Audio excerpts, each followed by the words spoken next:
저는 사도행전 9장 말씀을 읽겠습니다. 본문은 사도 바울이 다메섹 도상에서 주님을 만난 이야기를 기록하고 있습니다. 그는 해보다 더 밝은 빛을 보았고 눈이 멀었고 갑자기 쓰러졌습니다. 주님 누구십니까? 누구십니까? 물을 때 나는 내가 핍박하는 예수다. 사울아 사울아 내가 어찌하여 나를 핍박하느냐 말씀하시면서 주님이 찾아오신 것입니다. 그는 다메섹에 눈이 먼 상태로 끌려 들어갔고 3일 동안 보지도 못하고 먹지도 못하고 금식하면서 그는 기도하던 중에 선지자 아나니아의 안수기도를 통해서 눈에서 비늘이 벗겨지고 새로운 세상을 보게 되었습니다. 그리고 그는 즉시 음식을 먹고 힘을 얻는 대로 나가서 그 다메섹의 유대인들을 향해서 예수는 하나님의 아들이다. 예수가 그리스도라고 담대하게 증언함으로써 오히려 유대인들을 당혹하게 하는, 그날부터 그는 완전히 새로운 삶을 사는, 사울이 변화되어 바울이 되는, 바리새인이 그리스도인이 되는 극적인 드라마틱한 전환점을 오늘 소개해 주고 있습니다. 특별히 사도 바울은 3일 만에 이 놀라운 경험을 당한 것입니다. 그러나 베드로를 보면 베드로는 갈릴리 바다에서 주님을 만나고 주여 나를 떠나소서 나는 죄인입니다 멋지게 고백했지만 주님의 십자가 앞에서 3번씩이나 부인하고 저주하고 모른다고 부인하고, 그리고 나서 주님 부활하신 다음에 갈릴리 바다로 7 제자를 데리고 다시 고기잡이나 하자 데려갔던 그 상황에서 주님 찾아가셔서 요한의 아들 시몬아 내가 나를 사랑하느냐 3번씩이나 물으시면서 그에게 목양을 사명을 다시 주셨고, 오순절에 성령이 오심으로써 그는 드디어 성령의 세례를 받고 새로운 시몬이 베드로가 되는 놀라운 경험을 하고, 그때부터 그런 말씀의 능력과 안전병을 일으키는 치유의 능력이 그에게 왔고 드디어 초대교회를 세우는 사도가 되었습니다. 베드로는 자그마치 3년이란 긴 세월이 걸렸어요. 모세는 80에 호렙산에서 떨기나무 불 속에 임하신 하나님을 만났고 자그마치 80년의 세월이 걸렸습니다.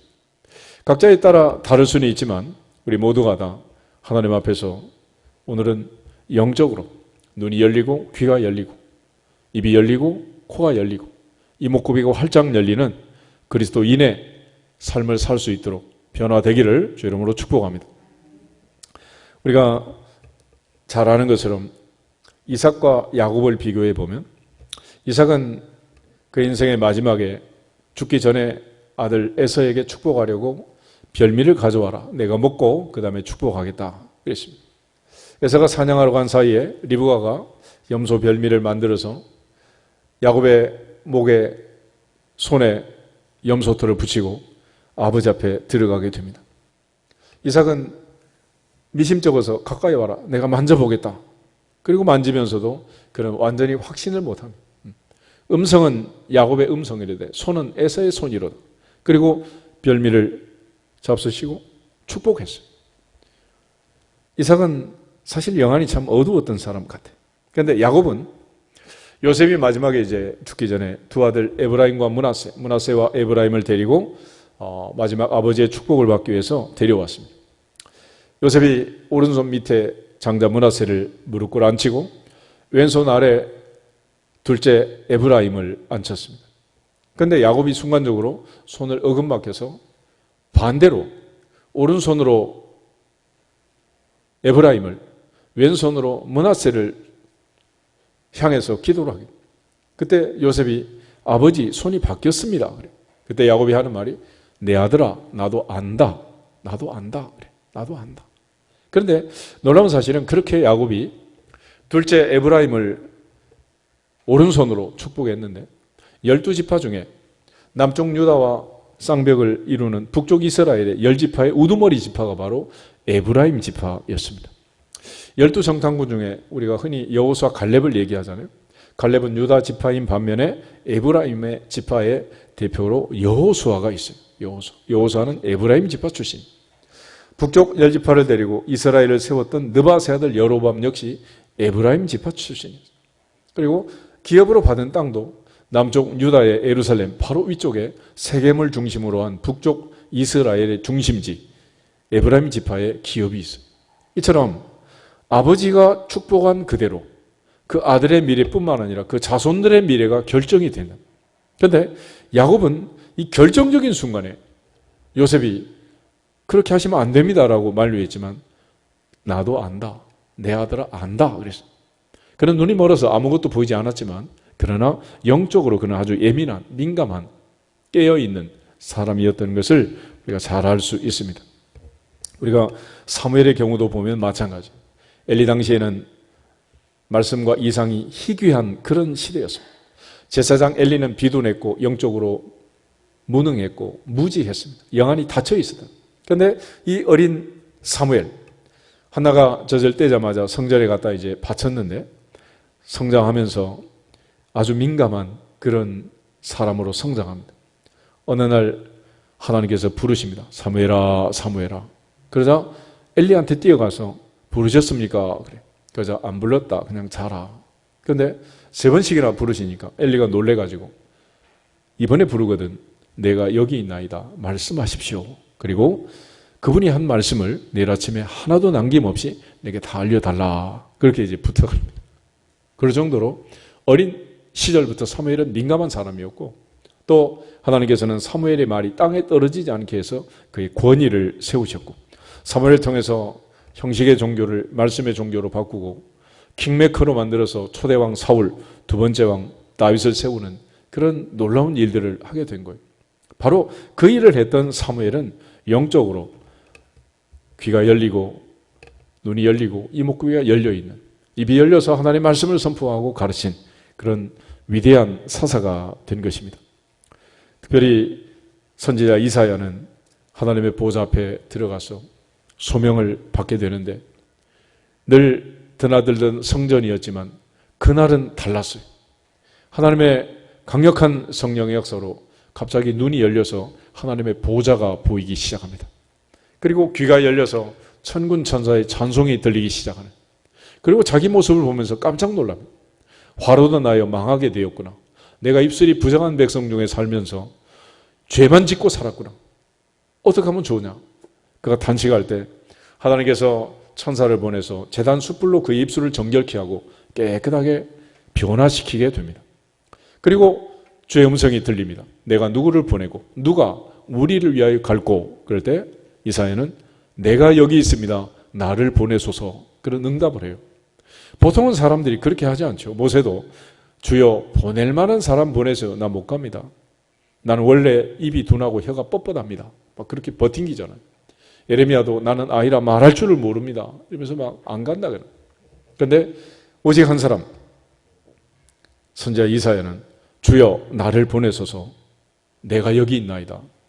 그는 이목구비가 열릴 뿐만 아니라 입이 정결하게 돼서 그 입에서 나오는 말이 하나님 말씀에 순종하는 100% 하나님 말씀에 긍정하는 그런 사람이 된 거예요.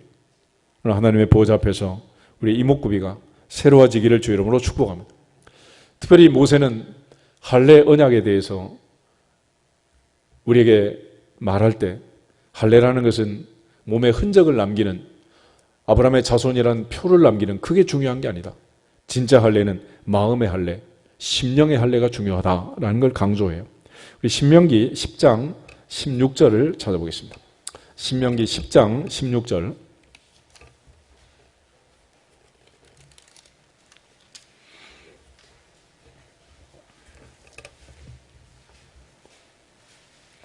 (15절) (16절) 우리 두 절을 보도록 하겠습니다. 여호와께서 오직 내 조상들을 기뻐하시고 그들을 사랑하사 그들의 후손인 너희를 만민 중에서 택하셨음이 오늘과 같으니라.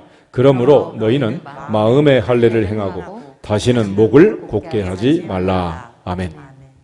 모세는 가나안에 들어갈 신세대를 향해서 광야 세대처럼 원망하는 부정적인 사람들이 되지 말고 마음의 할례를 받아서 하나님의 약속을 믿고 가나안의 주인공이 될 수 있는 비결로 그는 마음의 할례, 심령의 할례를 강조하게 됩니다. 우리 모두가 다 하나님 말씀에 아멘으로 화답하고 순종하여 복을 받는 가나안의 주인공이 되기를 주 이름으로 축복합니다. 신명기 30장을 한번 더 보겠습니다. 신명기 30장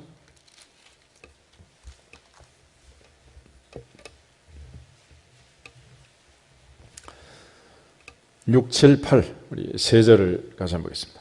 내 하나님 여호와께서 내 마음과 내 자손의 마음에 할례를 베푸사 너로 마음을 다하며 뜻을 다하여 내 하나님 여호와를 사랑하게 하사 너로 생명을 얻게 하실 것이며 내 하나님 여호와께서 내 적군과 너를 미워하고 핍박하던 자에게 이 모든 저주를 내리게 하시리니 너는 돌아와 다시 여호와의 말씀을 청종하고 내가 오늘 내게 명령하는 그 모든 명령을 행할 것이라. 아멘. 더 이상 불순종하지 말고 순종으로 실천해라. 그런데 그렇게 하기 위해서 먼저 할 일은 마음의 할례를 받아라. 너도 마음의 할례를 받고 내 자손도 마음의 할례를 받고, 그래서 하나님을 사랑하고 하나님 말씀에 순종할 때 첫 번째가 마음을 다하는 거다. 마음을 다하여, 마음을 다하여, 마음을 다하여 하나님을 사랑하려면 마음의 할례를 받아야 돼. 마음의 할례. 오늘 하나님의 보좌 앞에서 유대인들은 이 할례를, 이면적 할례를 굉장히 좋아하고 유대인의 표, 아브라함의 자손이란 것을 그들은 자랑스럽게 생각했습니다. 그렇지만 정말로 중요한 것은 눈에 보이는 흔적이 아니다. 마음으로, 심령으로 하나님의 백성이 되는, 하나님을 사랑하는, 진정으로 하나님의 주권을 인정하는 하나님의 백성이 되는 것이 중요하다는 거예요. 사도 바울 역시 할례의 의미를 설명할 때 그런 점을 강조합니다. 다윗도 골리앗 앞에 전쟁할 때 내가 저 할례 받지 못한 블레셋 사람이 하나님의 백성을, 하나님의 이름을 모욕하는 것을 못 참겠습니다. 이렇게 이제 뛰쳐나가게 되고, 삼손이란 그 위대한 힘센 사사도 나귀 턱뼈로 1000명을 죽인 후에 목말라 죽게 되자 이러다가 내가 할례 받지 못한 자들의 손에 맞아 죽을 것 같습니다. 그래서 할례 받은 그 사실을 아주 자랑스럽게 생각했어요. 그렇지만 진짜 할례는 그런 게 아니라는 거예요. 로마서 2장을 한번 찾아보겠습니다. 로마서 2장 28절, 29절.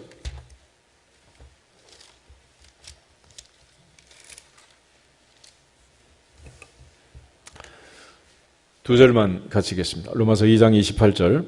무릇 표면적 유대인이 유대인이 아니요 표면적 육신의 할례가 아니니라. 오직 이면적 유대인이 유대인이며 할례는 마음에 할지니 영에 있고 율법 조문에 있지 아니한 것이라. 그 칭찬이 사람에게서가 아니요 다만 하나님에게서니라. 아멘.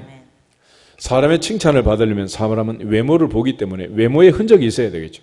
그렇지만 하나님은 외모를 보지 않고 중심을 보시느니라, 마음을 보시느니라. 진정한 마음의 할례가 없이는 하나님을 기쁘게 할 수 없다라는 것입니다. 예수님 승천하기 전에 지상명령을 주면서도 빨리 가라 그렇게 하지 않고 예루살렘을 떠나지 말아라. 아직은 아니다. 위로부터 능력이 입혀질 때까지, 위로부터 능력을 받을 때까지, 몇 날이 못되어 성령으로 세례를 받을 때까지 기다려라. 기다려라. 오직 성령이 너희에게 임하시면 너희가 권능을 받고 예루살렘과 온 유대와 사마리아와 땅끝까지 이르러 내 증인이 되리라 그랬습니다. 오직 성령의 역사로만 눈에 비늘이 벗겨질 수 있고, 오직 성령의 역사로만 들을 수 있는 귀가 열릴 수 있고, 오직 성령의 역사로만 입이 정결하게 되고 우리의 후각이 깨끗하게 되고 이목구비로 하나님의 은혜를 체험할 수 있게 된다는, 하나님의 보좌 앞에서 다시 한번 새롭게 변화되는 새 아침을 맞이하는 새로운 피조물로 거듭나는 우리 모두가 되기를 주의 이름으로 축복합니다. 특별히 세상에 있는 모든 것들, 세상의 지혜라는 것들, 그것은 우리가 듣고 분별하는 능력인데, 에덴 동산의 아담과 하와를 보면 두 종류의 얘기를 듣습니다. 먼저는 하나님으로부터 동산 중앙에 있는 나무의 실과를 먹지 말라. 먹는 날에는 정령 죽으리라. 반드시 죽는다. surely die. 그랬어요. 그런데 뱀이 와가지고 유혹을 합니다. 하나님이 너희 속인 거야. 눈이 밝아져서 하나님처럼 될 줄 알고 너희를 속인 거다. 결코 안 죽는다. never die. 그랬다. 그러니까 이 두 정보를 듣고 아담과 하와는 하와의 유혹에 먼저 빠지고 그가 준 나무 열매를 아담도 먹고, 그래가지고 에덴 동산을 뺏기고 만 거예요. 지혜라는 것은 솔로몬이 하나님 앞에 지혜를 구할 때 듣는 마음을 주세요. 듣는 마음. 솔로몬은 두 여인의 이야기를 듣고 생모를 골라내잖아요. 결국 우리가 어떤 이야기를 들었을 때 진짜인지 가짜인지 하나님이 은혜 주셔서 분별하는 능력이 있기를 축복합니다. 그런데 그 지혜라는 것은 어디서 오는 거냐? 여호와를 경외함이 지혜의 근본이다. 여호와를 경외하는, 여호와를 두려워하는 사람, 다시 말하면 무슨 일을 할 때 내 인생에 하나님을 개입하고 하나님이 있는 사람, 하나님의 주권과 통치를 인정하는 그 사람은 지혜로운 사람이고, 먹고 마시고 사고 팔고 시집가고 장가가고 짓고 헐고 심고 거두는 일에 하나님 없이 이방인처럼 하는 그 사람은 어리석은 사람이라는 거예요. 하나님 앞에서 하나님을 두려워하고 하나님을 경외하면 하나님께서 어느 게 진짜고 가짜인지를 알려주신다는 거예요. 아브라함과 롯을 보면 롯은 눈을 들어 동서남북을 바라보고 에덴 동산처럼 애굽 땅처럼 물이 넉넉한 소돔과 고모라를 선택했습니다. 확인하고 답사하고 분명히 보고 좋은 땅을 선택한 거예요. 그런데 아브라함은 내가 좌하면 나는 우하고 내가 우하면 나는 좌하겠다. 그리고 하나님께 맡겨버립니다. 근데 결과는 롯은 눈으로 보고 확신하고 선택한 것 같았지만은 그러나 좋은 선택을 하지 못했고 결국은 소돔 사람은 죄인이었더라. 속이 썩은 걸 모르고 그렇게 고른 거예요. 결국 하나님이 은혜 주지 아니하시면 하나님이 내 인생에 없다 보면 그런 선택을 할 수 있다. 그렇지만 아브라함은 그렇게 할 수 있었던 이유가 나는 하나님이 주시는 복을 받겠다. 네가 좌하면 나는 우하고 내가 우하면 나는 좌한다. 결과는 하나님께 나는 맡기겠다. 어떤 것이든지 하나님이 좋은 것 주실 줄 믿고 하나님께 맡깁니다. 예수님도 십자가의 죽음 앞에서 나의 원대로 마시고 아버지 원대로 하옵소서 맡겼잖아요. 다니엘도 사자굴을 앞에 두고 하루 3번씩 기도하면서 그는 감사 기도를 했습니다. 안 들어가게 해주세요. 피하게 해주세요. 그렇게 하지 않았습니다. 감사했습니다. 감사. 그랬더니 결과는 사자굴에 들어갔지만 사자의 입을 봉하시고 하나님께서 안전하게 머리카락 하나 상하지 않도록 그를 보호하시고 사자굴을 통과하게 하신 줄로 믿습니다. 어떤 결정을 하든지 하나님 없는 결정을 하면 문제가 생기는 거예요. 노아의 홍수가 터질 때 창세기 6장 1절 2절을 보면 하나님의 아들들이 사람의 딸들의 아름다움을 보고 자기들이 좋아하는 모든 자로 아내를 삼았다 그랬습니다. 그 결과 대홍수가 터지고 인류가 멸망하게 된 겁니다. 사사시대를 보면 그때 이스라엘에 왕이 없으므로 모든 사람이 각기 자기 소견에 옳은 대로 행하였더라 그래요. 그래서 우리 시대를 사사시대와 가장 흡사한 시대라고 합니다. 오늘날은 모든 사람들이 좋은 일을 하기보다는 자기가 좋아하는 일을 하고 해야 할 일을 하기보다는 하고 싶은 일을 하고 지멋대로 사는 세상이 되고 만 거예요. 그러므로 하나님이 정한 기준, 하나님이 정한 원칙 이것들은 다 무너지게 되고 이제는 자기가 좋아서 하면 아무 문제가 없는 시대, 그런 세상이 되고 만 거예요. 결과적으로 자기의 의지로 결정한 결정에 남이 개입해서 강제로 시켰느냐 네가 하고 싶어서 했느냐에 따라서 이 전혀 다른 결과가 온다는 거예요. 그렇지만 성경은 그렇게 말하지 않아요. 하나님이 원하시는 뜻이 무엇인가? 하나님이 기뻐하는 것이 무엇인가? 그래서 인생의 부귀영화를 다 누렸던 솔로몬이 마지막에 얘기하는 거예요. 내가 하고 싶은 대로 다 했고 내가 살고 싶은 대로 다 살았고 1000명의 처첩을 거느리고 황금성전을 짓고 황금마차를 타고 백향목 왕궁의 상하침대에 잠을 자면서 평생을 살았지만 마지막에 가면서 하는 말은 헛되고 헛되며 헛되고 헛되니 모든 것이 헛되다. 그러면 어떻게 하라는 거냐? 일의 결국을 다 들었으니 그러므로 하나님을 경외하고 그 명령을 지킬지어다. 그것이 사람의 본분이다 그랬습니다. 하나님을 경외하고 명령을 지키라. 무슨 얘기입니까? 하나님을 경외하는 것이 뭐라고? 지혜라면 지혜. 내 인생에 하나님이 없으면 왕이 돼도 허무한 일이고 거지가 돼도 허무한 일이고 부자가 돼도 허무하고 가난해도 허무하고 건강하도 허무하고 병들어도 허무하고 다 허무한 일이에요. 그러나 내 인생에 하나님이 있으면 왕이 돼도 의미가 있고 안 돼도 의미가 있고 부자가 돼도 의미가 있고 가난해도 의미가 있고 건강해도 의미가 있고 병들어도 의미가 있고 예수님 당시에 많은 병자들 그중에 7 귀신 나간 막달라 마리아도 있고 소경 바디메오도 있고 베데스다 연못가에 38년 된 병자도 있고 그러나 그들은 그 연약함 중에 주님을 만나고 주님 앞에 그 연약함 때문에 가까이 나가서 주님의 옷자락을 붙잡고 열둘의 혈종과 같은 여인처럼 병을 고친 그 연약한 사람들을 통해서 하나님은 강한 자를 부끄럽게 하시고 미련한 자를 통해서 지혜로운 자를 부끄럽게 하시고 없는 것들을 통해서 지혜로운 자를 부끄럽게 한다. 그러므로 내 인생에 하나님이 계시면 내가 하나님을 모시고 주님을 믿고 주님을 영접하면 그때부터 놀라운 일이 벌어지게 되는 거예요. 그래서 지난 시간에 얘기했던 것처럼 사람이 사람을 만나면 역사가 일어나지만 사람이 하나님을 만나면 기적이 일어나느니라. 기적이 일어나느니라. 오늘 우리 인생에 하나님을 만나면 이목구비가 열리는 이 놀라운 일들이 벌어지게 된다는 것입니다. 오늘 하나님 앞에서 뱀의 말을 유혹을 듣고 넘어졌던 하와처럼 우리가 앞으로 남은 인생 사기당하지 않으면 유혹받지 않으면 평탄한 인생을 살 것입니다. 그러므로 사탄은 능력자가 아니라 미혹하는 자, 템테이션, 템터, 유혹하는 자라는 그 유혹에 빠지지 않으려면 어떻게 하는 거냐. 욕심이 잉태하면 죄를 낳고 죄가 장사하면 사망을 낳는다. 내 사랑하는 형제들아 속지 말아라. 온갖 좋은 은사와 온갖 좋은 선물은 위로부터 빛들의 아버지께로부터 내려오느니라. 내려오느니라. 그러므로 하나님이 주신 것이 좋은 거라는 거예요. 내가 취한 게 좋지 않다. 그래서 롯은 좋은 것을 취했지만 결코 좋지 않았고 아브라함은 하나님께 맡겼지만 롯이 떠난 후에 동서남북을 바라보아라. 보이는 땅을 너와 내 자손에게 주겠다. 적과 꿀이는 가나안을 하나님이 아브라함에게 주신 줄로 믿습니다. 우리 모두가 다 하나님의 보좌 앞에서 먼저 귀가 열려야 돼. 귀가. 하나님께서 우리에게 은혜 주실 때 여러 가지 일을 하시지만은 가장 중요한 일은 믿음은 어디에서 나온다? 들음에서 나온다. 그래서 말씀을 듣고 사람을 변화시키는 그런 과정을 하나님께서 만드시고 그 과정을 통해서 역사하십니다.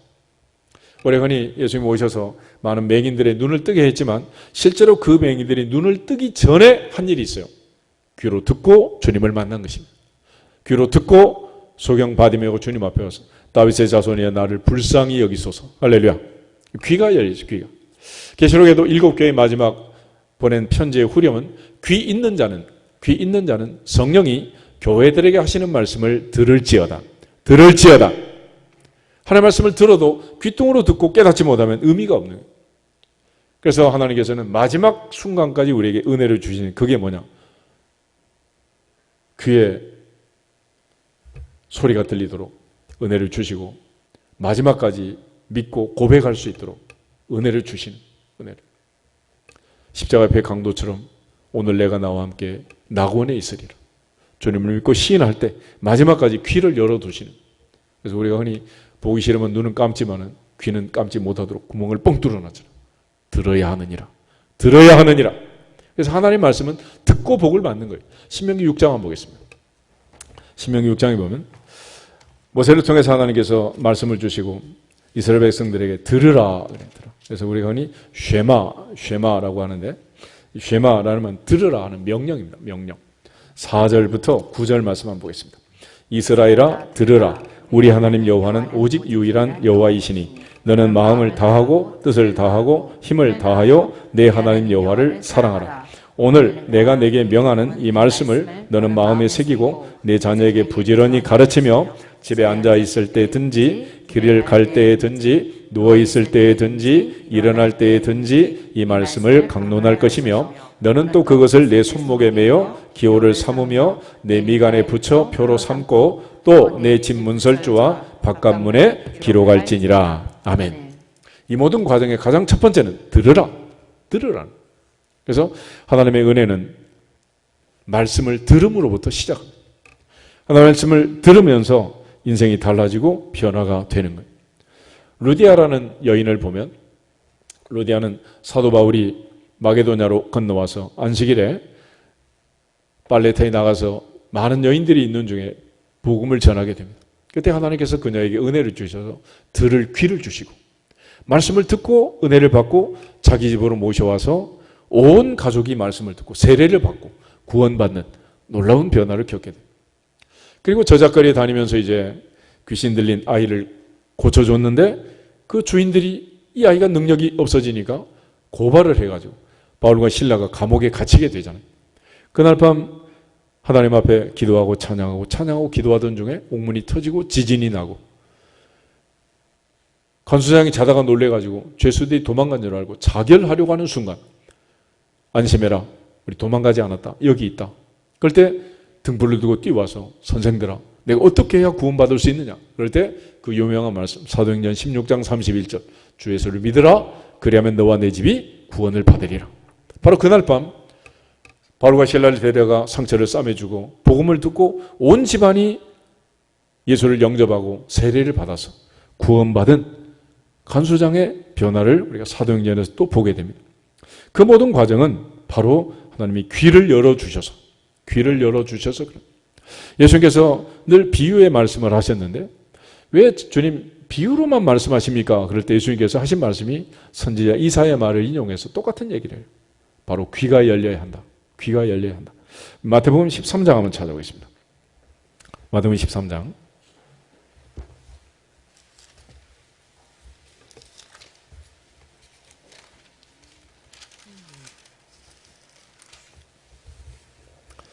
10절부터 16절까지 같이 한번 읽겠습니다. 제자들이 예수께 나와 이르되 어찌하여 그들에게 비유로 말씀하시나이까? 대답하여 이르시되 천국의 비밀을 아는 것이 너희에게는 허락되었으나 그들에게는 아니 되었나니 무릇 있는 자는 받아 넉넉하게 되되 없는 자는 그 있는 것도 빼앗기리라. 그러므로 내가 그들에게 비유로 말하는 것은 그들이 보아도 보지 못하며 들어도 듣지 못하며 깨닫지 못함이니라.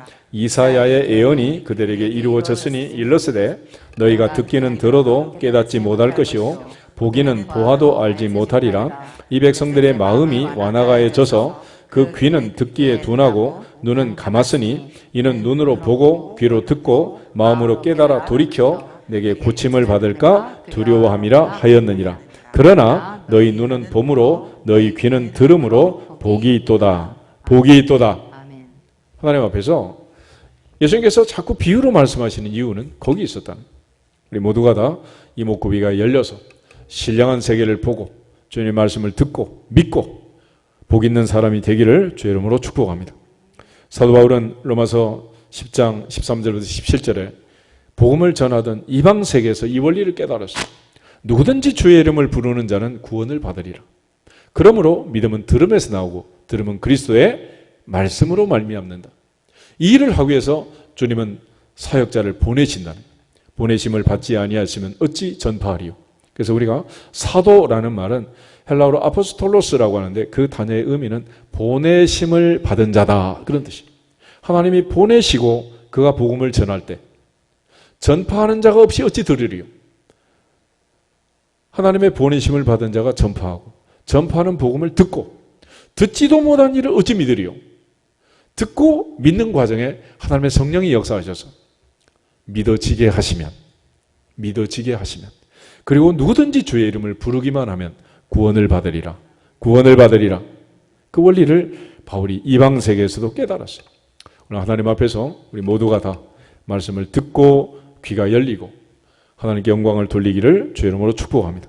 궁극적으로 귀 있는 자는 성령이 교회들에게 하시는 말씀을 들을지어다. 마태복음 13장 다시 보시면 9절의 마지막 결론이 그거예요. 100배, 60배, 30배 결실을 맺는다. 결론은 뭐냐? 귀 있는 자는 들으라. 귀 있는 자는 들으라. 우리가 오늘날 개혁교회 예배 자체가 말씀 중심의 예배를 드리잖아요. 예배는 뭐하러 드리는 거냐? 예배 시간에 할 가장 중요한 일이 뭐냐? 그거는 말씀을 듣는 일입니다.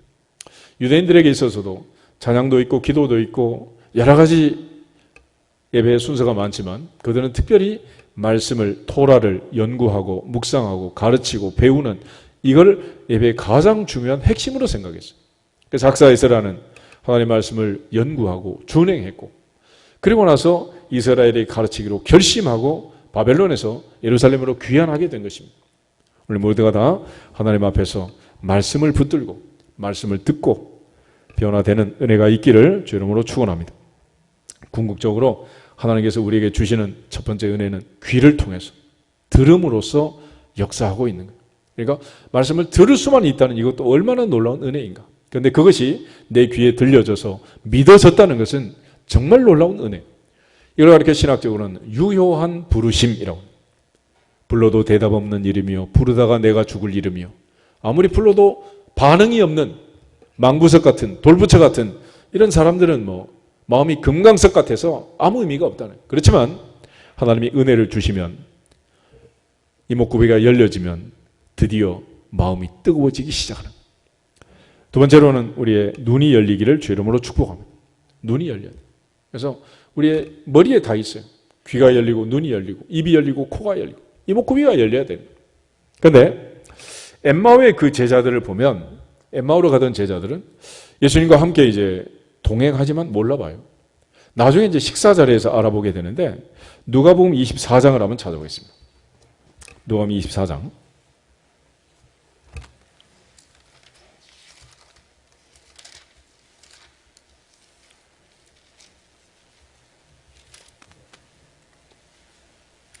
먼저 15, 16, 17 세 절 한번 보겠습니다. 그들이 서로 이야기하며 문의할 때에 예수께서 가까이 이르러 그들과 동행하시나 그들의 눈이 가리어져서 그인 줄 알아보지 못하거늘 예수께서 이르시되 너희가 길 가면서 서로 주고받는 이야기가 무엇이냐 하시니 두 사람이 슬픈 빛을 띠고 머물러 서더라. 아멘. 예수님이 지금 같이 가고 있고 이 두 사람은 예수님의 제자였습니다. 예수님과 늘 같이 동행하고 늘 예수님 말씀을 듣고 같이 식사하고 그런 사람들이에요. 그런데 예수님이 지금 옆에 오셨는데 몰라보는 거예요. 예수님 죽었고 절대로 지금 내 옆에 있을 수 없다라는 분명한 확신을 가지고 있는 거죠. 그런데 주님은 지금 다가오셨고 말씀하고 계시는 거예요. 그런데 이 사람들이 주님을 드디어 이제 알아보게 됩니다. 어떻게 해서 그가 주님을 알아보게 되었느냐. 30절, 31절, 32절 세 절만 보겠습니다. 그들과 함께 음식 잡수실 때에 떡을 가지사 축사하시고 떼어 그들에게 주시니 그들의 눈이 밝아져 그인 줄 알아보더니 예수는 그들에게 보이지 아니하는지라. 그들이 서로 말하되 길에서 우리에게 말씀하시고 우리에게 성경을 풀어주실 때에 우리 속에서 마음이 뜨겁지 아니하더냐 하고. 아멘. 이번을 잘 보시면 예수님께서 지금 마지막 만찬을 드신 것처럼 제자들에게 떡을 떼주시고 하셨던 그 행위를 다시 하셨어요.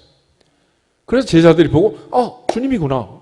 눈이 열려서 주님을 알아보게 되는 거죠. 베드로가 갈릴리 바다에 주님 부활하신 다음에 7 제자를 데리고 컴백을 했잖아요. 그때 주님이 찾아오셔가지고 얘들아 고기를 잡았느냐. 밤이 맞도록 수고했지만 잡은 것이 없습니다. 그러니까 그물을 배 오른쪽에 던져라. 그리고 그물이 찢어져 153마리의 고기가 잡혔어요. 그때 요한이 소리를 지릅니다. 주님이다! 그래서 베드로가 놀래가지고 두벅두벅 아직 한참 50m가 넘는 거리를 헤엄쳐서 주님 앞에 왔다 그러잖아요. 그러니까 요한은 아주 민감했고 베드로는 무식하지만 용감한 거예요. 그러니까 두 사람의 성격이 이제 전혀 다른 건데 지금 이 엠마오의 제자들도 언제 알았느냐? 주님 하시는 떡을 떼주는 만찬하시는 그걸 보고서 주님이구나. 그걸 안 거지 뭐. 여러분 수건을 개키더라도 수건 개는 방법이 다 다르잖아. 2번 접든 3번 접든 가로로 접든 세로 접든 그렇죠? 그리고 친정 엄마가 접든 내가 접든 어느 날 갑자기 집에 왔더니 집이 청소가 되고 깨끗하게 되고 수건이 잘 정리가 돼 있어. 그걸 보면 친정 엄마가 왔다 갔는지 시어머니가 왔다 갔는지 조금만 민감하면 알아요 몰라요? 그걸 모를 수가 있겠어요 이게? 다 하는 것이. 그러니까 지금 엠마오의 제자도 마찬가지야. 그런데 이 두 사람이 하는 얘기가 있습니다. 우리가 전혀 몰랐지만 그분이 말씀하실 때 우리 마음이 속에서 어떻게 했다고? 뜨거웠다는. 우리가 하나님 앞에 말씀을 들으면서 누구나 하나님께서 부르신 사람들이 공통적으로 경험하는 게 이 뜨거움을 경험하게 돼 있어요. 이게 없다면 여러분이 이 시간 예배를 드릴 수 없는 거죠.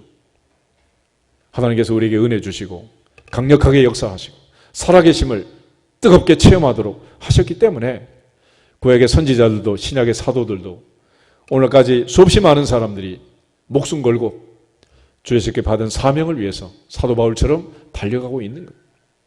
만약 이런 뜨거움이 없다면 의미가 없는 거잖아요. 그러므로 우리가 하나님의 말씀을 들을 때 성령이 역사하시고 들을 귀를 주시면 마음이 뜨거워지느니라. 뜨거워지느니라. 그래서 오순절에 순례자들은 3,000명이 회개하고 제자가 됩니다. 그런데 스데반의 설교를 들었던 사도행전 7장의 유대인들은 스데반을 돌로 쳐 죽이잖아요. 같은 말을 듣는데도 성령이 어떻게 역사하시느냐에 따라서 이게 전혀 하늘과 땅처럼 달라지게 된다. 엠마오의 제자들처럼 귀가 열리고 눈이 열려서 주님의 임재를 체험하고 뜨거워지는 역사가 있기를 주님의 이름으로 축복합니다. 우리 열왕기하 6장을 한 번 더 보겠습니다. 열왕기하 6장을 보시면 엘리사 당시에 아람 군대가 사마리아 성을 포위하고 공격하던 때가 있었습니다. 그때 엘리사의 사환 게하시는 아침 일찍 일어나서 성 밖을 보고 깜짝 놀래요. 성이 완전 포위가 됐기 때문에 두려워서 선생님 이럴 때 기도만 하면 됩니까? 라고 떠는데 그때 이제 엘리사가 그에게 눈을 열어서 보게 하고 놀라운 광경을 체험하게 됩니다. 14절부터 19절에 있는 말씀 한 절씩 교도가도록 하겠습니다. 왕이 이에 말과 병거와 많은 군사를 보내매 그들이 밤에 가서 그 성읍을 에워쌌더라. 하나님의 사람의 사환이 일찍이 일어나서 나가보니 군사와 말과 병거가 성읍에 에워쌌는지라. 그의 사환이 엘리사에게 말하되 내 주여 우리가 어찌하리까 하니 대답하되 두려워하지 말라. 우리와 함께한 자가 그들과 함께한 자보다 많으니라 하고 기도하여 이르되 여호와여 원하건대 그의 눈을 열어서 보게 하옵소서 하니 여호와께서 그 청년의 눈을 여심해 그가 보니 불말과 불병거가 산에 가득하여 엘리사를 둘렀더라. 아람 사람이 엘리사에게 내려오매 엘리사가 여호와께 기도하여 이르되 원하건대 저 무리의 눈을 어둡게 하옵소서 하매 엘리사의 말대로 그들의 눈을 어둡게 하신지라. 엘리사가 그들에게 이르되 이는 그 길이 아니요 이는 그 성읍도 아니니 나를 따라오라. 내가 너희를 인도하여 너희가 찾는 사람에게로 나아가리라 하고 그들을 인도하여 사마리아에 이르니라. 아멘.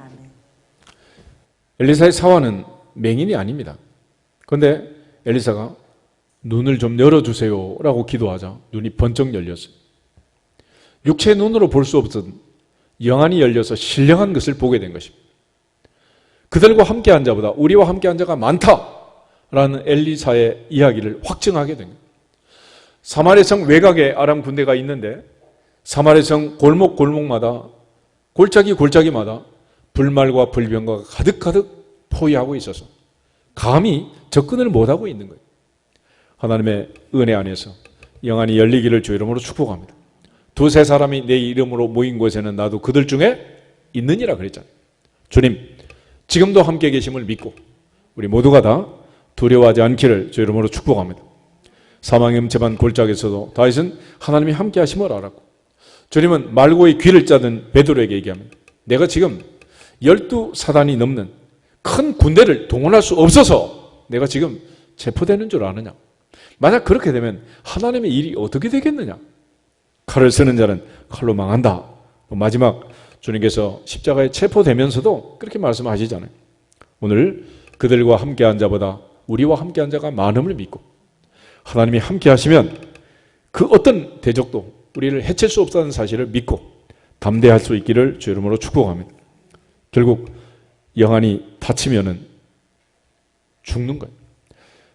날 때부터 소개된 사람을 주님께서 눈만 뜨게 한 게 아니었습니다. 요한복음 9장을 보면 그의 영안을 열어주세요.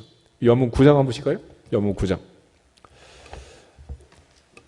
맹인의 눈을 뜨게 하신 주님. 그 눈 뜨고 세계 여행 관광 다녀라 그렇게 하기 위해서 눈 뜨게 한 게 아니에요.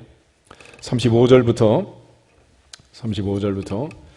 이 39절까지를 먼저 보겠습니다.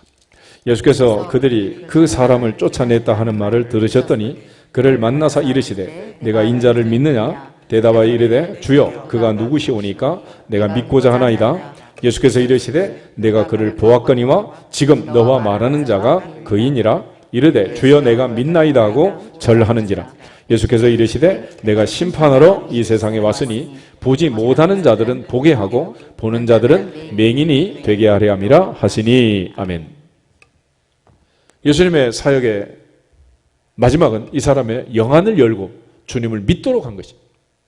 그리고 바리새인 중에 예수님과 함께 있던 자들이 그 얘기를 듣고 수군거립니다. 뭐라고 했냐? 우리도 맹인이냐?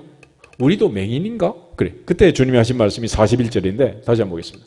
예수께서 이르시되 너희가 맹인이 되었다라면 죄가 없으려니와 본다고 하니 너희 죄가 그대로 있느니라. 아멘. 예수님 말씀 무슨 의미겠어요? 육체 눈으로 보는 것이 다가 아니다. 영안이 열려서 신령한 것들을 보아야 하느니라. 신령한 세계를 보아야 하느니라. 눈에 비늘이 벗겨져야 하느니라. 그래야 비로소 하나님 나라의 일을 하고 하나님 나라 백성이 될 수 있다면 무엇이 중요한지를 알게 되는 거예요. 그래서 그 옛날부터 살림에는 눈이 보배다 그러잖아요. 아이들이 대학에 가서 전공별로 많은 공부를 합니다. 무슨 얘기를 준비하겠습니까? 무슨 길을? 결국 자기 전공 분야에 눈을 기르는 거예요. 눈을. 그래서 남들이 보면 안 보이는 거를 보이도록 건축학을 하든 화학을 하든 물리학을 하든 어떤 공부를 하든지 자기 분야에 눈이 열리도록. 그런데 학교를 다니면서도 눈이 안 열리면 문맹 그러잖아요. 글자를 체득을 못하면 여전히 맹인이지 뭐. 엄마 아빠 고생하고 학비만 갖다 버린 거지 뭐. 하나님 앞에서 특별히 우리가 신앙생활 하면서는 이 눈이 열리기를 주님의 이름으로 축복합니다. 사도 바울은 바로 그 눈이 열렸고 그 다음 날부터 그는 복음을 전했고 예수가 그리스도다, 예수가 하나님의 아들이다 라는 걸 담대하게 주에서 그 받은 사명 곧 은혜의 복음을 전가하는 일을 마치려 하면은 내 생명을 조금도 귀하게 여기지 않는다. 일사각오로 주님을 위하여 달려갔고 이전에 알던 모든 것들을 배설물로 여기고 내 주 예수 그리스도라는 지식이 가장 고상함을 깨닫고 그런 많은 사람이 만류했지만 죽음을 불사하고 예루살렘으로 갔고 로마로 가서 복음을 전하게 된 것입니다. 이처럼 하나님 앞에서 이목구비가 열리면 좋지만 아담과 하와처럼 선악과를 먹고 눈이 열렸는데 그냥 육안만 열리는 거예요. 무화과 나무로 치마를 만들어 부끄러운 부분을 가렸다. 그게 전부야. 그리고 나서 에덴 동산에 쫓겨나고 말았잖아요. 롯은 바로 그 인간적인 눈으로 소돔과 고모를 선택하고 결국은 불과 여왕으로 타는 그 현장에서 겨우 몸만 빠져나오는, 그리고 아내는 뒤를 돌아보다가 송기둥이 되는 그런 비극의 주인공이 되고 만 것입니다. 하나님 앞에서 우리 모두가 영안이 열려지기를 주님의 이름으로 축복합니다. 특별히 우리가 귀가 열리고 눈이 열리는 거 중요하지만 또 하나 이제 입이 열려야 돼. 입이. 선지자 이사야처럼 주여 내가 여기 있나이다 나를 보내소서. 근데 입이 열리기 전에 실상은 귀가 열려야 입이 열리게 되는 거죠. 그건 다음 단계. 벙어리라는 사람들은 말을 못하는 사람이 아니고 듣지 못하는 사람입니다. 듣지 못하니까 말을 못하는 거예요. 요즘 뭐 방송하면 전부 수화해서 전부 또 이제 옆에 통역하고 그러잖아요. 근데 이 듣지를 못하니까 말을 못해. 우리가 흔히 아이들 사교육비 들여가지고 그 많은 시간 영어를 공부시키지만은 못하는 이유가 뭐냐? 영어책을 통째로 외웠다는데 영어를 못해. 듣지 못해서. 듣지. 말이라는 것은 듣고 하는 거지 배워서 외워서 하는 게 아니잖아요. 우리 흔히 모국어라고 할 때 한자로 언어는 엄마의 나라의 말, 그런데 영어는 머덜텅, 엄마 말이라는 거예요. 어떤 아이가 예를 들어 토플을 쳐가지고 10개 국어를 만점을 맞았다 그래요. 그러면 자기의 모국어 난에 뭐라고 써야 되느냐? 점수 좋은 거 잘하는 걸 쓰는 게 아니고 집에 가서 엄마하고 얘기할 때 너를 낳아준 엄마가 하는 말, 엄마하고 대화할 때 쓰는 말, 그게 자기의 모국어가 되는 거예요. 그러니까 말은 누구한테 배운다? 누구한테 배운다는 거예요? 엄마한테 배우는 거야.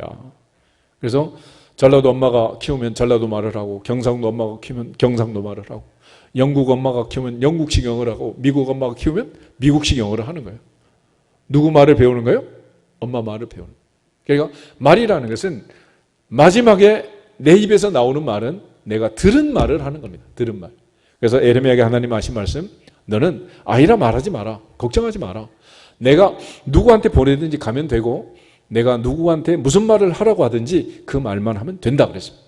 선지자의 가장 중요한 사명은 스피킹 하는 게 아니라 리스닝. 듣기가 먼저다. 잘 듣고 가서 전하라는. 잘 듣고 전해라. 그러니까 하나님이 은혜를 주셔서 잘 듣게 되면 마침내 믿는 자 속에서 역사하시는 그 말씀을 믿고 마음으로 믿고 입으로 시인하여 구원에 이르느니라.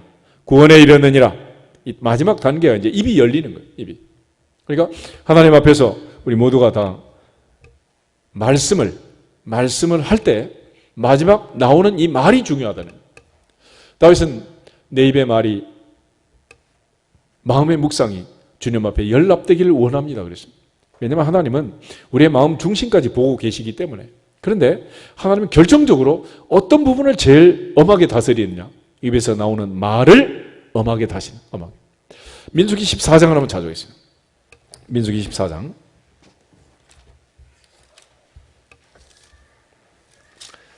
28절에서 30절 보겠습니다.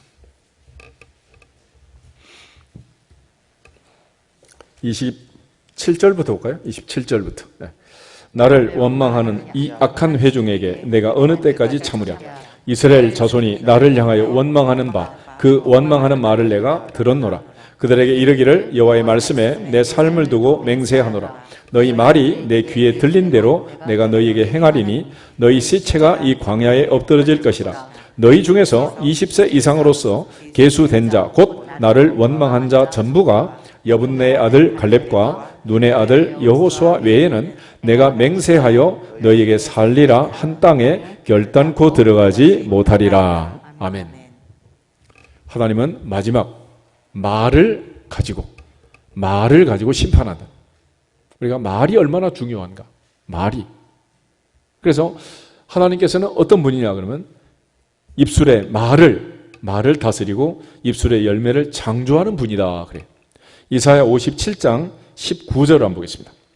이사야 57장 19절.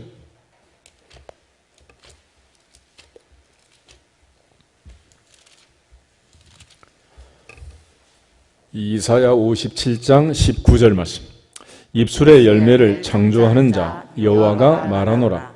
먼 데 있는 자에게든지 가까운 데 있는 자에게든지 평강이 있을지어다 내가 그를 고치리라 하셨느니라. 아멘.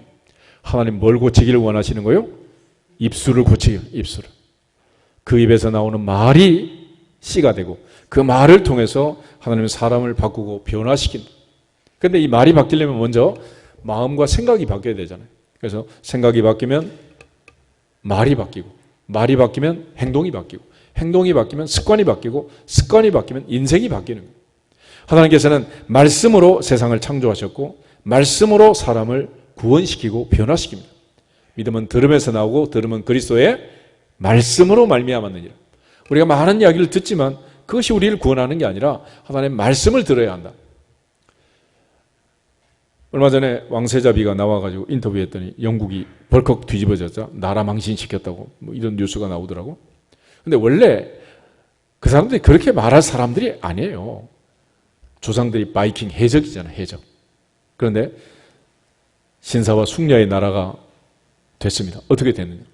영어 성경 중에 KJV라는 게 있어요. 킹 제임스 버전. 제임스 왕이 성경을 번역해서 전 국민이 읽기 시작하면서부터 나라가 바뀌고 국격이 올라가고 신사숙녀의 나라가 된 거예요. 하나님의 말씀, 그 말씀을 드디어 토해냄으로써 그 말씀을 읽음으로써 들음으로써 변화가 되는 거죠. 그래서 영어 중에도 이제 가장 고급 영어, 고급 문법은 성경에 다 있습니다. 섹스피어가 아니에요.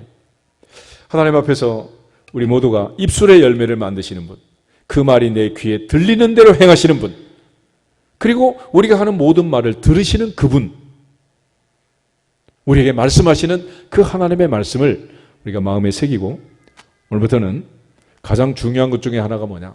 말을 잘해, 말을. 다윗은 내 입의 말이 마음의 묵상이 주님 앞에 연락되기를 원합니다. 그랬습니다. 그런데 또 하나 다윗의 고백이 있어요. 내 입술에 파수꾼을 세워달라고.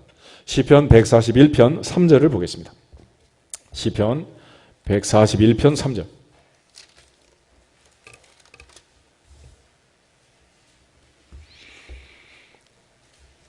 시편 141편 3절. 한 절만 같이 읽겠습니다. 여호와여 내 입에 파수꾼을 세우시고 내 입술의 문을 지키소서. 아멘. 경비 초소를 만들고 경비병을 세우는데 입술에다 세우래. 입술에. 그래서 어떤 말을 할 때 검문 검색을 받고 하나님 허락하시면 내보내고 하나님 허락 떨어지지 않으면 하지 마라. 그러니까 할까 말까 망설이는 말을 어떻게 하는 게 좋아? 안 하는 게 좋다는. 서양 속담에 그런 말이 있잖아요. 웅변은 은이고 침묵이 금이다. 사람은 아무리 말을 잘해도 그는 은메달밖에 안 된다는 거예요. 차라리 침묵하는 게 금메달이다. 그런 차원에서 입술에 파수꾼을 세워주세요. 내 입의 말을 검문검색하시고 내 입술의 문을 지켜주세요. 다윗은 그렇게 하나님 앞에 고백을 했습니다.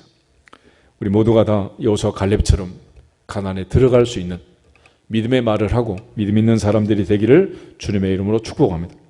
그런 차원에서 사도 베드로는 베드로전서 4장 11절에 이런 말을 해요. 누가 말하려면 하나님의 말씀을 하는 것처럼 해라. 그래. 다시 말해서 여러분 대표기도 하시잖아요. 그죠? 기도하는 것처럼 그렇게 얘기하면 아내에게 존경받고 칭찬받고 밥상이 달라지게 될 거예요. 반대로 아내도 마찬가지지. 권사님들 기도하는 것처럼 집에서 하면 뭐 가만히 있어도 막 민그 코트에 명품 백에 막 사다 주지 않겠어. 근데 우리는 입으로 다 복을 털어버린 거예요. 입으로. 그래서 광야 세대를 보면 두 가지 주제가 있습니다. 하나는 없다는 거예요. 먹을 게 없다, 마실 게 없다, 외도 없다, 부추도 없다, 수박도 없다, 없다. 두 번째는 죽겠다. 다 죽겠다. 왜 처자를 끌고 나온 애굽의 매장지가 없어 끌고 나왔느냐. 다 죽겠다. 남자들 하는 얘기 중에 제일 듣기 싫은 말이 있대. 군대 얘기, 축구한 얘기. 최악은 군대 가서 축구한 얘기. 그것처럼 광야에서 없다, 죽겠다 합쳐가지고 없어 죽겠다. 그러면 the end, 인생이 끝나는 거예요. 종치는 거예요. 그런데 이스라엘 백성들이 얼마나 원망을 하고 죽겠다고 했는지 여호수아 갈렙 빼고는 다 못 들어가게 했잖아요. 끝나버린 거기서. 왜 거기서 끝났느냐? 말을 그렇게 했다. 말을. 다윗은 오늘부터 내 입술에 파수꾼을 세워주시고 검문검색하시고 꼭 할 말만 하도록. 할렐루야. 하나님의 은혜가 임하기를 주 이름으로 축복합니다. 사도 바울은 그런 차원에서 항상 기뻐하라, 쉬지 말고 기도하라, 범사에 감사하라. 이것이 그리스도 예수 안에서 너희를 향하신 하나님의 뜻이다 그랬습니다. 마지막 이제 남은 게 코잖아. 코. 코는 무슨 문제가 있어? 요즘 코로나19의 후유증이 후각을 마비시키는 후각. 제일 흔한 게 후각마비래. 냄새를 못 맡게 하는 거. 여러분 냄새를 못 맡으면 그 별거 아닌 것 같지만 그 엄청난 장애랍니다. 음식을 제대로 할 수 있겠습니까? 아니면 음식을 제대로 먹을 수가 있겠습니까? 이게 상했는지 안 상했는지 알 수가 없잖아요. 이게 아무거나 먹어도 되면 그게 되겠습니까? 큰일 나는 거죠. 그런데 세상에 많은 냄새가 있지만 가장 좋은 냄새는 향기라고 그래요. 향기. 요즘 북쪽에서 이제 봄이 되면서 남쪽에서 벚꽃, 매화꽃, 산수유, 유채꽃 할 것 없이 꽃 소식이 들려오는데 이 꽃이 주는 향기하고 인간이 만든 냄새, 향수라고 그러죠. 향수. 샤넬 넘버 5부터 시작해서 얼마나 많은 종류의 향수를 만들어내는지. 근데 그 향수를 뿌리고 가짜를 내게서 나는 냄새처럼 풍기고 다니는 사람들 있잖아. 근데 그게 누구한테 제일 해악을 주느냐? 자기한테 해를 주는 거예요. 그래서 향수를 뿌리는 거는 남에게 좋은 냄새를 주는 거 아니고 실상은 자기한테 굉장한 데미지를 줘요. 여러분 요즘 그 가습기 같은 거 거기에 집어넣는 세제들 그것이 오래 맞다 보면 사람을 어떻게 한다고? 마비시키고 죽이고 엄청난 피해를 가져오잖아요. 사람이 인공으로 만든 거는 다 마찬가지입니다. 어떤 냄새든지 맡으면 좋은 게 아니에요. 소독 냄새 많이 맡으면 좋아요? 좋은 게 아니야. 아무것도 좋지 않습니다. 결국 하나님은 향기를 좋아하시고 우리도 향기를 좋아하고 향기가 돼야 되는 그것이 가장 중요한 본질인데 문제는 그렇게 되려면 하나님께서 우리에게 여러 가지 기관을 줬지만 냄새를 맡을 수 있는 이 코를 주시는 거예요. 코. 하나님은 향기를 좋아하신다. 향기. 창세기 8장을 한번 보겠습니다. 창세기 8장을 보면 하나님이 이제 홍수가 끝나고 나서 내가 다시는 사람을 멸망시키지 않겠다. 그런 이제 다짐을 하게 돼요. 그런데 하나님이 언제 그런 다짐을 하게 되었느냐? 20절, 21절, 22절, 세 절을 같이 보겠습니다. 창세기 8장 20절. 노아가 여호와께 제단을 쌓고 모든 정결한 짐승과 모든 정결한 새 중에서 제물을 취하여 번제로 제단에 드렸더니 여호와께서 그 향기를 받으시고 그 중심에 이르시되 내가 다시는 사람으로 말미암아 땅을 저주하지 아니하리니 이는 사람의 마음이 계획하는 바가 어려서부터 악함이라 내가 전에 행한 것 같이 모든 생물을 다시 멸하지 아니하리니 땅이 있을 동안에는 심음과 거둠과 추위와 더위와 여름과 겨울과 낮과 밤이 쉬지 아니하리라. 아멘. 하나님이 언제 이런 결심을 했느냐? 21절 여호와께서 그 향기를 받으시고 노아가 제사드린 제단에서 하나님께서 노아의 중심에 그 향기를 받으시고 그리고 이런 결심을 한 거예요. 사실 냄새로 따지면 제물을 취하여 제단에 쌓고 번제를 드리면 고기 타는 냄새밖에 더 나겠어요? 그런데 하나님은 거기에서 뭘 맡으셨다고? 향기를 맡으셨대요. 향기. 그러니까 아벨과 그 제물을 연합하시고 가인과 그 제물을 연합하지 않았던 하나님, 뭘 가지고 구별하는 거예요? 냄새. 냄새. 집에 있는 강아지를 보니까 참 놀라운 걸 내가 발견했는데, 얘는 음식을 주면 3초 내로 결정을 해요. 먹을 것인지 안 먹을 것인지. 코로 냄새를 딱 맡아. 지 마음에 들면 오케이, 마음에 안 들면 아무리 배가 고파도 절대로 안 먹더라고. 우리는 막 배가 고프면 양잿물도 막 먹잖아, 그치? 근데 강아지는 절대로 그렇게 먹지 않더라고. 그만큼 냄새가 또 하나의 판결 기준이네. 우리가 보통 노숙인들, 사역하신 목사님들 얘기 들어보면은, 예를 들어 한 100명쯤 예배를 드렸다. 그럼 우리는 그렇게 훌륭한 분이 계시구나. 그런데 만약 100명이 예배를 드렸다면 그 냄새 때문에 예배를 드릴 수가 없대. 얼마나 그 악취가 심한지. 근데 냄새라는 것은 놀랍게 나도 나고 너도 나고 한참 나다 보면 코가 무디어져요. 그렇죠? 몰라. 냄새를 모르는 거예요. 요즘에야 뭐 화장실이 다 이제 수세식으로 청결하지만 옛날에 시골 화장실 같은데 얼마나 냄새가 나. 근데 들어가서 5분만 앉아있으면 냄새 나왔나? 그때부터 안 나. 놀라운 일이지. 그러니까 내가 어디에 취해 있으면 그때부터 냄새가 안 나는 거예요. 하나님 앞에서 특별히 신앙생활 하면서도 우리로 하여금 냄새가 난다는 거예요. 냄새. 그래서 사도 바울은 우리를 가리켜 그리스도의 향기라고 합니다. 향기. 우리 고린도후서 2장을 한번 찾아보실까요? 고린도후서 2장.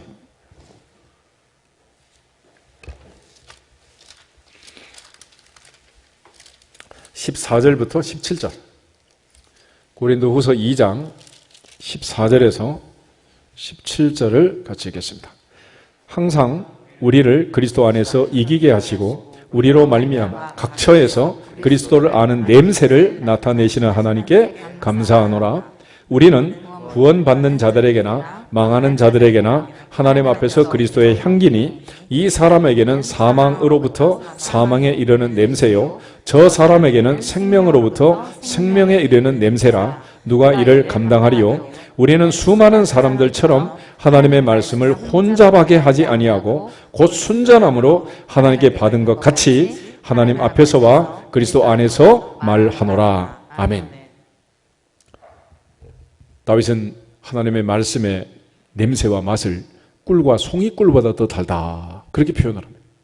사도 바울은 그리스도의 향기, 우리가 향기다, 냄새다, 그렇게 말해요.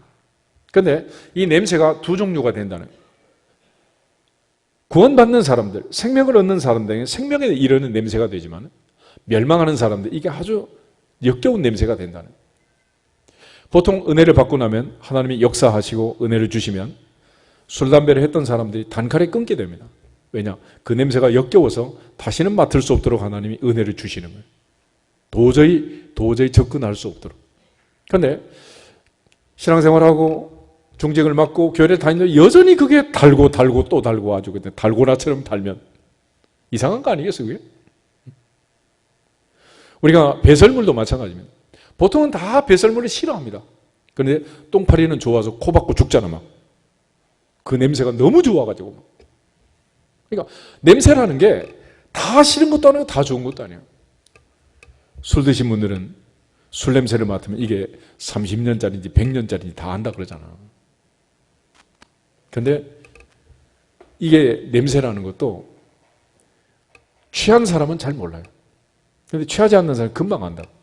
그러니까 남편이 술 먹고 오면 술 냄새가 나잖아요. 담배 피우면 담배 냄새가 나는 거예요. 특별히 여자들은 머리를 막 부풀려 가지고 있잖아. 그러니까 머리 사이사이에 막 담배 냄새가 들어가요. 그러니까 본인은 모르는데 담배 피우는 사람하고 대화하고 그렇게 오면은 이 머리에 다 묻어 가지고 오는 거예요. 옷이고 어디고.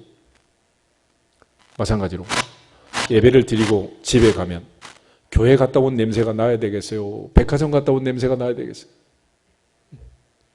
우린 다 냄새를 풍기고 다니는 거예요. 그런데 주님을 만나고 은혜를 받고 왔는데도 냄새가 안 나면 이상한 거 아니겠어? 하나님 앞에서 다시 한번 우리는 냄새라 그랬어요. 냄새. 사도 바울은 빌립보 교회 성도들의 편지를 쓰면서 에바브로디도를 통해서 준 선교 헌금을 가리켜 하나님이 받으실 만한 향기로운 예물이다. 향기로운 예물이다. 그래. 하나님 앞에서 우리 모두가 다 하나님이 연락할 수 있는 향기가 나기를 축복합니다. 우리의 마음도 생각도 말도 다 향기가 나는 거예요. 그러니까 어떤 사람은 향기 나는 말을 하는데 어떤 사람은 악취가 나는 말을 막 해요. 어떤 사람은 향기가 나는 좋은 생각들을 하는데 어떤 사람은 악취가 나는 그런 생각들을 하는 사람이 있다면 우리 모두가 다 하나님 앞에서 코의 할례를 받아서 하나님처럼 민감하게 냄새를 구별할 줄 알고 그 냄새를 통해서 하나님께 영광을 돌리기를 주 이름으로 축복합니다. 보통 그 강아지들 냄새를 잘 맡잖아요. 공항에서는 마약 사범을 잡아내고 요즘 병원에서는 또 훈련을 시켜가지고 암 환자들을 그렇게 잘 골라낸대. 민감한 개코를 가지고. 걔도 훈련하면 그렇게 되는 거예요. 마찬가지로 우리도 코가 열리면은 신령한 냄새를 맡게 되고 이 말씀이 진짜인지 가짜인지 순수한지 섞여 있는지 다 알 수 있다는 거예요. 그래서 사람을 이맛저맛 모르게 하는 방법이 뭔 줄 아세요? 섞어찌개를 만드는 거예요. 지리하다 망치면 매운탕을 만드는 거지. 피아노도 마찬가지예요. 하얗게 이렇게 아이보리 화이트로 칠하다가 망치면 블랙을 만드는 거예요. 피아노도 값이 달라요. 블랙은 싸요. 하나님 앞에서 값비싼 성도들이 되기를 축복합니다. 순수해야 돼, 순수. 그래서 하얀 도화지는 저만 하면 찍어도 표가 나잖아요.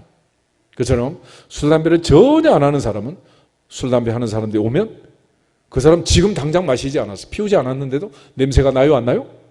냄새가 나요. 내가 늘 거기에 절어 있는 사람들은 그 사람들이 와도 냄새가 안 나. 이렇게 되는 거예요. 그래서 하나님 앞에서 하나님은 제사를 받는데 그냥 받지 않는 향기를 맡는다. 향기.